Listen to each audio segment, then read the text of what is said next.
Pour cette recette, nous avons besoin de 500 g de farine, 5 œufs, 2 cuillères à café d'eau et 2 pincées de sel. Donc nous allons tout d'abord mélanger tous ces ingrédients ensemble. Donc moi je préfère le faire dans un robot avec un bras pétrin. Bon, on pourrait très bien le faire dans une machine à pain ou directement à la main. On obtiendra de toute façon le même résultat. Le but étant d'obtenir une boule de pâte compacte, en sachant que la pâte à pâte est une pâte sèche. Elle ne doit en aucun cas coller aux doigts.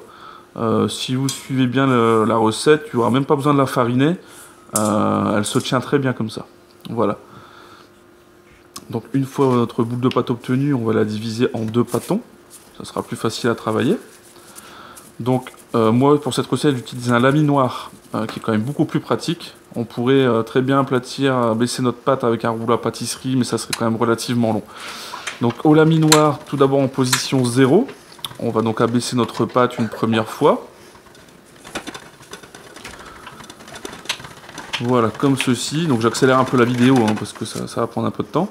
Donc on replie la pâte en deux. On va la repasser une deuxième fois au niveau 0. On pourrait même le faire une troisième fois éventuellement. Mais bon, 2 fois suffit en général.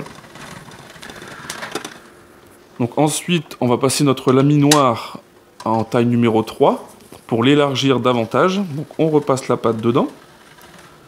Donc elle va encore une fois de plus s'affiner et s'élargir. Voilà. Et pour terminer, on va passer le laminoir en position numéro 6 et répéter la même opération. On pourrait très bien le passer en niveau 7 ou 8, après c'est selon les goûts.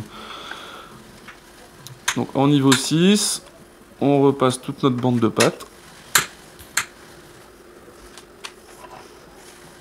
Donc forcément, plus elle sera fine, plus elle sera fragile à manipuler. Donc il faudra faire un peu attention. Voilà, donc on obtient notre grande langue de pâte qu'on va pouvoir maintenant débiter à volonté selon nos besoins.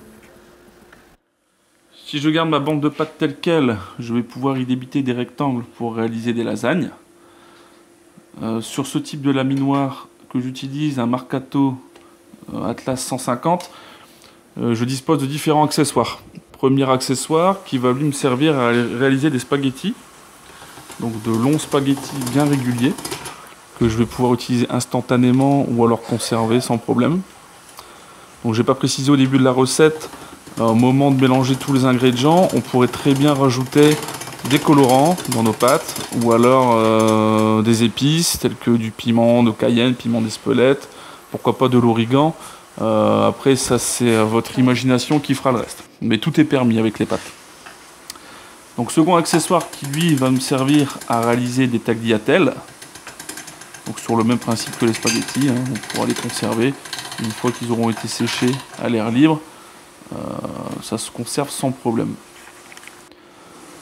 Troisième accessoire donc, qui lui va me servir à réaliser des reginettes. Donc ce sont des genres de tagliatelles légèrement ondulées. Voilà. Et enfin un dernier accessoire qui lui va me servir à réaliser des raviolis. Donc là par contre on va disposer la pâte de part et d'autre de l'accessoire. On va venir la bloquer comme ceci avec le petit embout.